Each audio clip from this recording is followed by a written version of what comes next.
Hello, everybody. So, welcome to our EVS lecture. We are meeting after a long time. बराबर exams इसके पहले का जो lecture हुआ उसके बाद आपका एग्ज़ाम्स आया, फिर Diwali vacation. So we are meeting after a long time. Anyways, before in the last lecture, that is before your exam, जो अपना लास्ट लेक्चर हुआ वो लेक्चर में मैंने आपको प्रोजेक्ट के टॉपिक्स दिए रोल नंबर वाइज.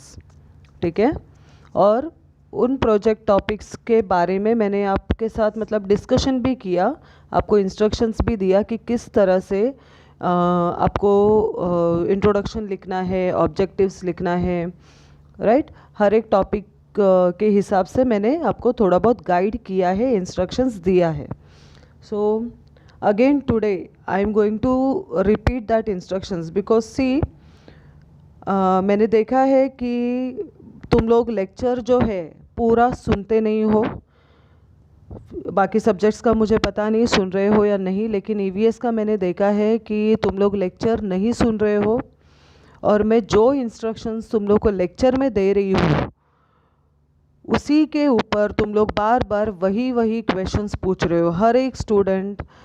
हर एक स्टूडेंट बारी बारी वो सेम क्वेश्चन रिपीट कर रहा है, जबकि मैंने उसके बारे में आपको लेक्चर्स में, ना सिर्फ एक ही लेक्चर में बल्कि स्टार्टिंग जब से हम लोग ने ऑनलाइन लेक्चर स्टार्ट किया है तब से लेकर अभी तक मैंने आपको बहुत बार, about 100 times I have given you the instructions how to write the project, how to write the assignment, where to write the project and assignment. ये सब मैंने आपको बहुत बार मैंने लेक्चर्स के बीच में आपको बोला है. फिर भी आप हर एक स्टूडेंट बारी बारी वही एक क्वेश्चन पूछ के स्टूडेंट्स को, टीचर्स को बार बार बस वही क्वेश्चन पूछ रहा है कि ये कहाँ लिखना है, वो कहाँ लिखना है. तो अभी ये आज का लेक्चर मैंने ऑलरेडी सभी क्लास टीचर्स को कल ही बोला था कि व्हाट्सएप ग्रुप में एक मैसेज फॉरवर्ड करने के लिए कि ये लेक्चर ध्यान से सुनो.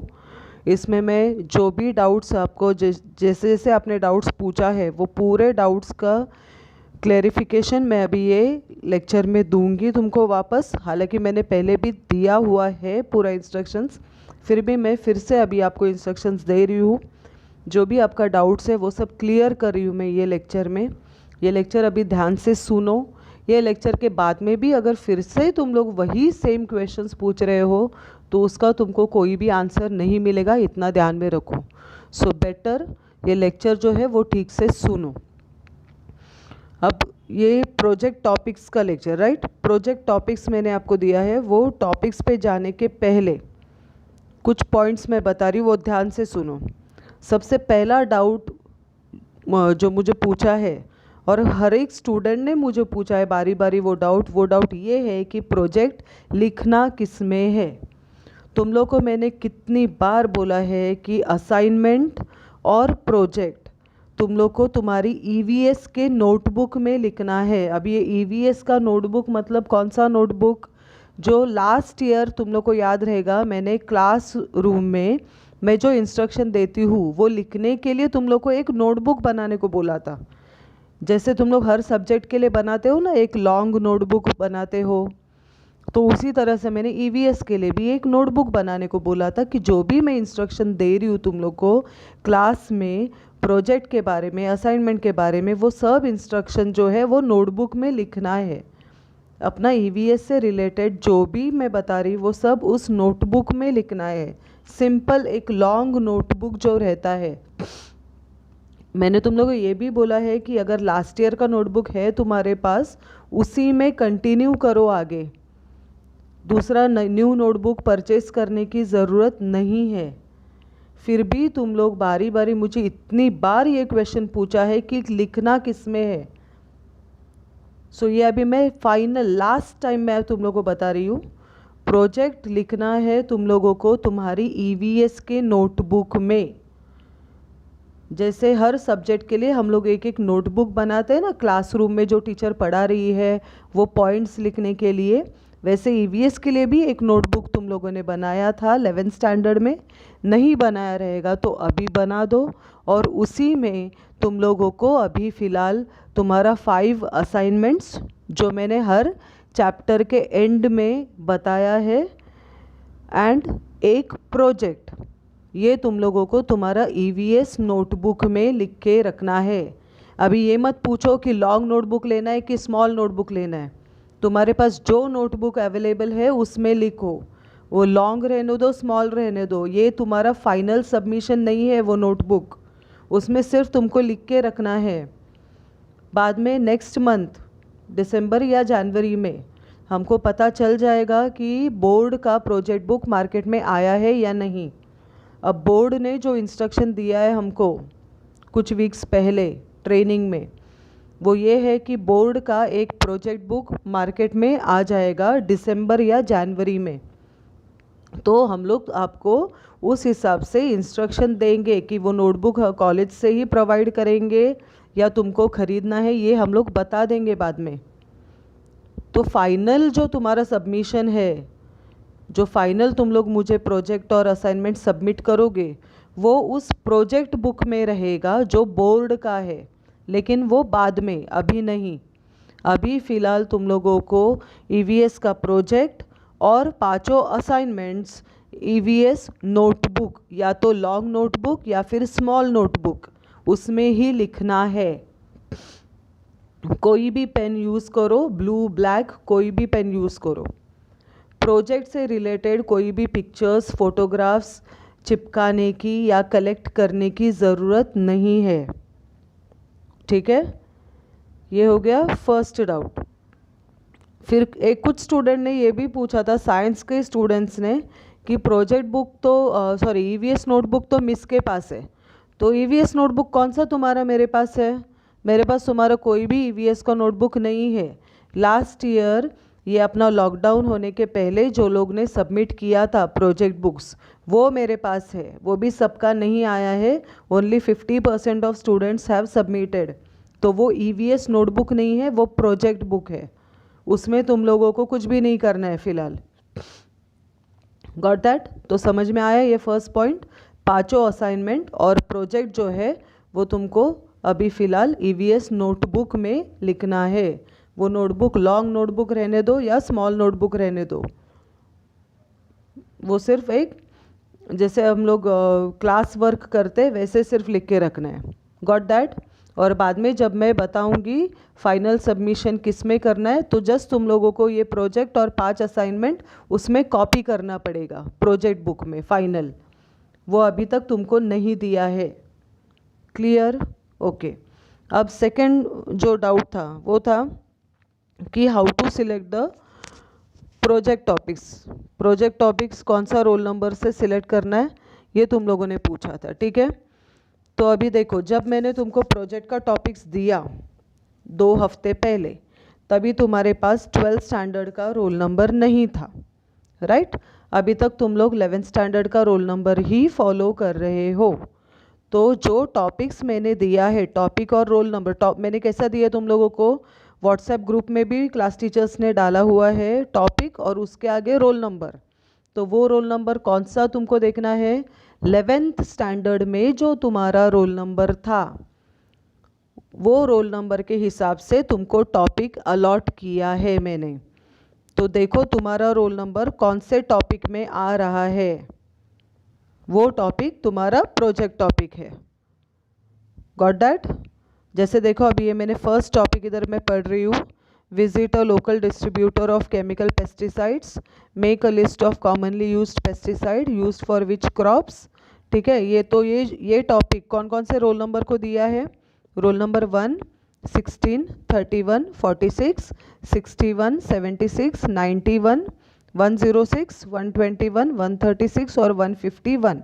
अब ये रोल नंबर्स कौन से हैं, तुम लोगों के जो 11th स्टैंडर्ड के रोल नंबर्स है, वो रोल नंबर्स के हिसाब से ही मैंने टॉपिक दिया है। क्लियर हो गया ये बात? सो 2 डाउट तुम्हारा मैंने क्लियर किया है।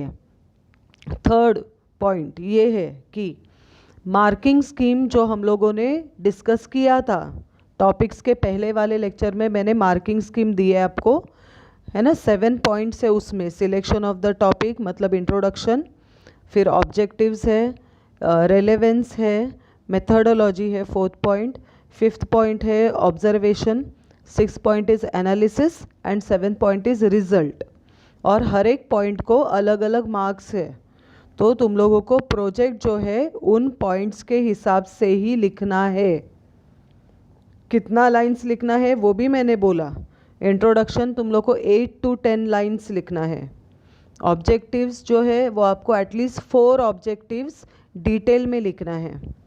रेलेवेंस अगेन 8 to 10 लाइंस में आएगा। मेथोडोलॉजी 2 पेज का तो भी होना ही चाहिए। ऑब्जर्वेशंस वो भी एक अबाउट 1 या 1.5 पेज का रहेगा।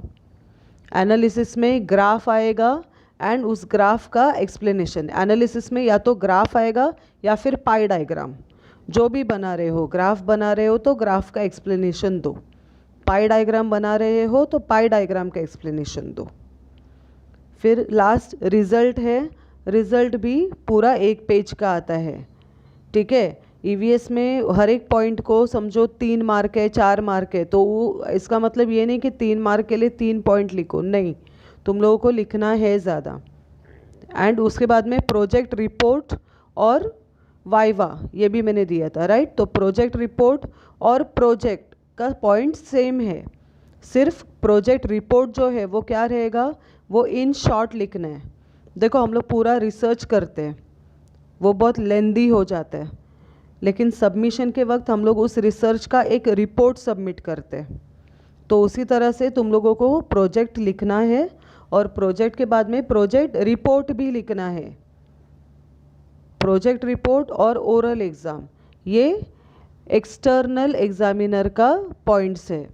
तुम लोगों को 12th स्टैंडर्ड में इंटरनल एग्जामिनर भी है, एक्सटर्नल एग्जामिनर भी है।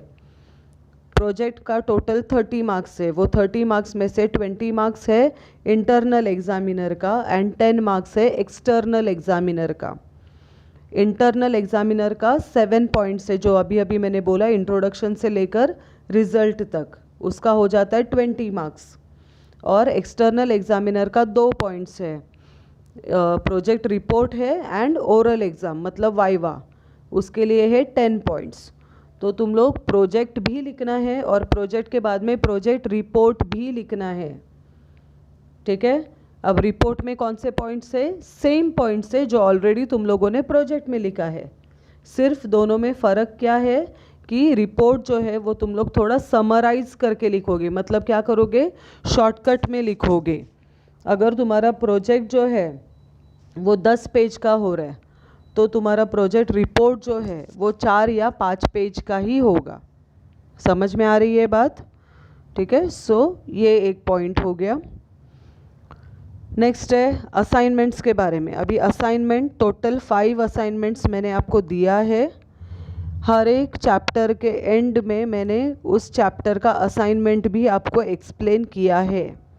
अब असाइनमेंट लिखते समय ऊपर मेंशन करो असाइनमेंट नंबर 1 कौन से चैप्टर में से है। फर्स्ट असाइनमेंट फर्स्ट चैप्टर, तो वो भी मेंशन करो चैप्टर नंबर 1।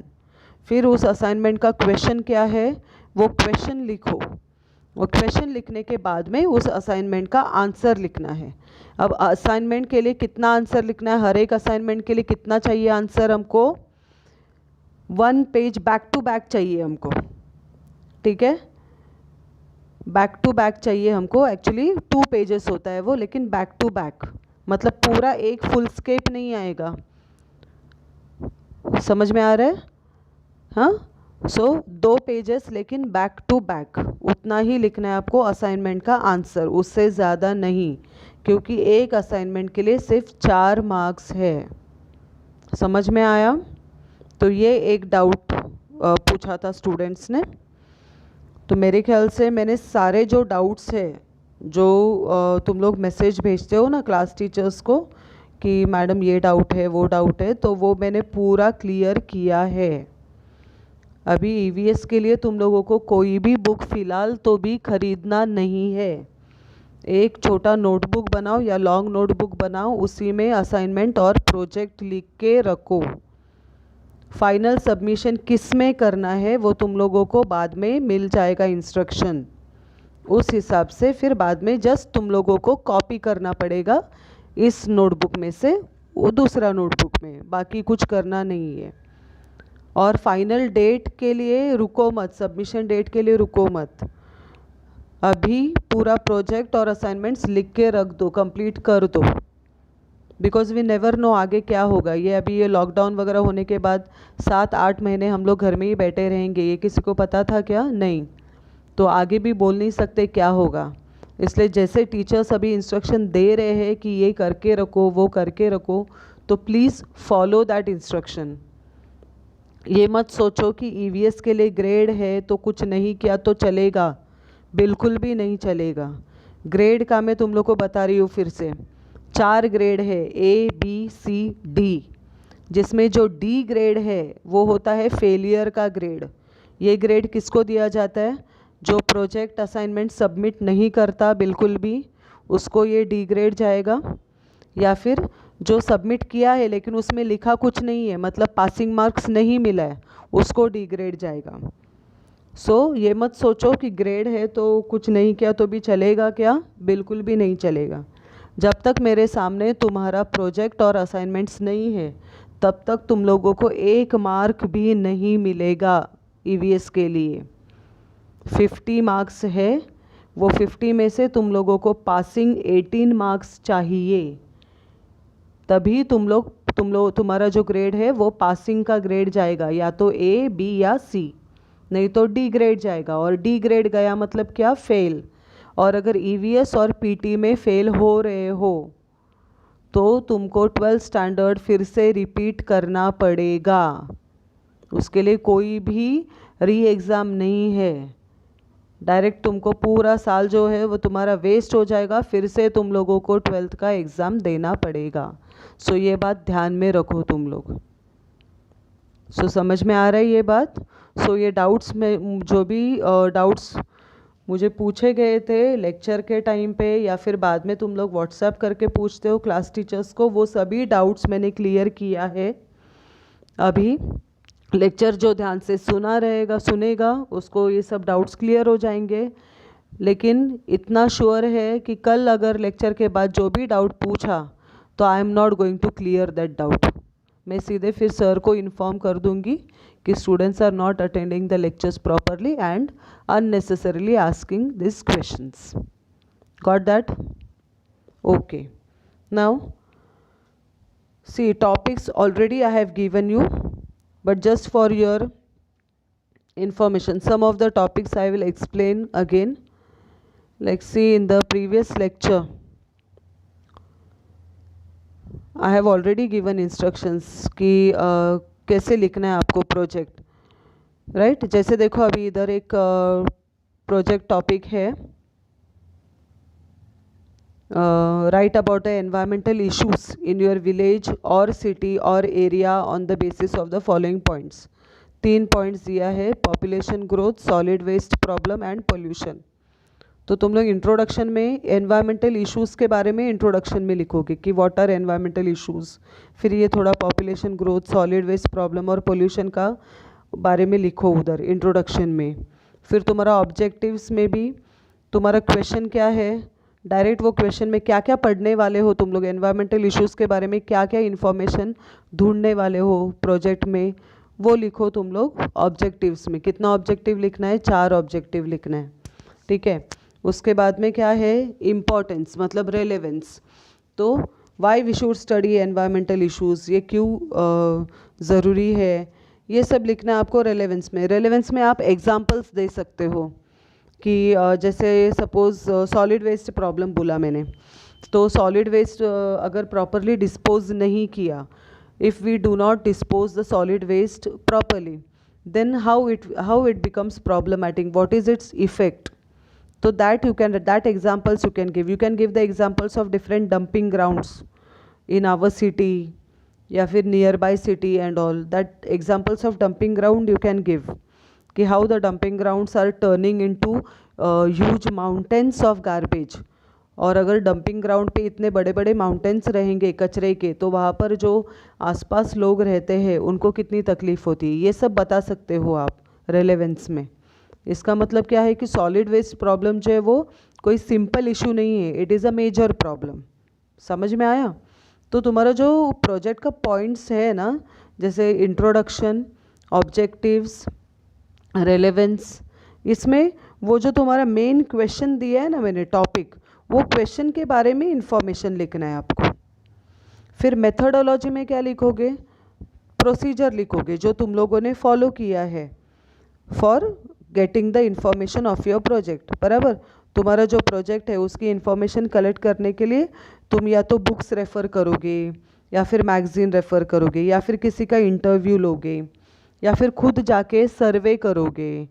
तो तुम लोगों ने क्या क्या क्या किया, किस तरह से तुम लोगों ने इंफॉर्मेशन कलेक्ट किया, वो तुमको पूरा प्रोसीजर डिटेल में, हर एक छोटा छोटा पॉइंट भी डिटेल में आपको लिखना है मेथडोलॉजी में, कि मैंने ये किया, मैंने ये वाला बुक्स रेफ़र किया, फिर ये बुक्स में ये इन्फॉर्मेशन ट्राई किया, फिर ये वाले बुक्स रेफ़र किए, ये वाले मैगज़ीन रेफ़र किए, फिर साथ में मैंने थोड़ा सा सर्वे भी किया, मैं ये जगह पे गया, वो जगह पे नाम लिखो, जगह का नाम लिखो। ठीक है, सो ऐसा डिटेल में सब लिखना है आपको। फिर मेथडोलॉजी के बाद ऑब्जर्वेशन आता है। ऑब्जर्वेशन में क्या आएगा, देखो जो तुम्हारा टॉपिक है ना, जो क्वेश्चन पूछा है प्रोजेक्ट का, उसका डायरेक्ट आंसर जो है वो आएगा ऑब्जर्वेशन में। जैसे अभी एनवायरमेंटल इश्यूज़ का मैंने पूछा, तो पॉपुलेशन ग्रोथ के वजह से आपका वो विलेज में या सिटी में क्या क्या प्रॉब्लम्स हो रहे, क्या दिख रहा है पॉपुलेशन ग्रोथ के बारे में, वो लिखो। सॉलिड वेस्ट प्रॉब्लम आपके सिटी में है क्या, अगर है तो क्यों है, कैसा है, क्या प्रॉब्लम है एग्जैक्टली, वो लिखो। पोल्यूशन कितना है, पोल्यूशन का क्या प्रॉब्लम है, क्या रीज़न है, वो लिख दो। ठीक है, मतलब जो क्वेश्चन पूछा है ना, जो टॉपिक पूछा है, डायरेक्ट उसका आंसर जो है वो किस में आएगा, ऑब्जर्वेशन में आएगा। समझ में आ रहा है। फिर एनालिसिस में तुमको क्या करना है, ग्राफ बनाना है या फिर पाई डायग्राम बनाना है। कौन सा ग्राफ या पाई डायग्राम बनाओगे, जो तुम्हारे प्रोजेक्ट से रिलेटेड है। ठीक है, प्रोजेक्ट से रिलेटेड मतलब जो तुम्हारे क्वेश्चन से रिलेटेड है। जैसे देखो अभी इधर एक क्वेश्चन आया, right a detail report on water conservation practices in your area और सिटी और विलेज। तो आपके एरिया में या आपके विलेज में वाटर कंजर्वेशन टेक्निक्स कौन कौन से फॉलो कर रहे हैं लोग, उसके बारे में लिख सकते हो। फार्म पॉन्ड है, in my village the following techniques are practised. तो फर्स्ट है farm pond, suppose farm pond है आपके गांव में तो वो लिखो। चेक डैम्स है तो चेक डैम के बारे में लिखो, फिर वो चेक डैम कहाँ पर बिल्ड किया हुआ है, कोई छोटा रिवर है या कोई स्प्रिंग है, कोई लेक है, तो उसके बारे में इंफॉर्मेशन दे दो। वो पूरा आएगा ऑब्जर्वेशन में, और इससे रिलेटेड आएगा एनालिसिस, मतलब पाई डायग्राम आएगा या ग्राफ आएगा। ग्राफ से ज़्यादा इजी मुझे लगता है पाई डायग्राम हो जाएगा, क्योंकि आप बता सकते हो, मतलब सपोज़ एक गांव में 5 चेक डैम्स है, सिर्फ 2 फार्म पॉन्ड्स है, तो आप उसका पाई डायग्राम बना सकते हो कि 5 चेक डैम्स, ज़्यादातर चेक डैम्स दिखाई देते हैं, फिर उसके बाद फार्म पॉन्ड्स भी ज़्यादा दिखाई देते हैं। बराबर, then rain water conservation techniques है क्या, उसके बारे में वो एक पाई डायग्राम आप बता सकते हो।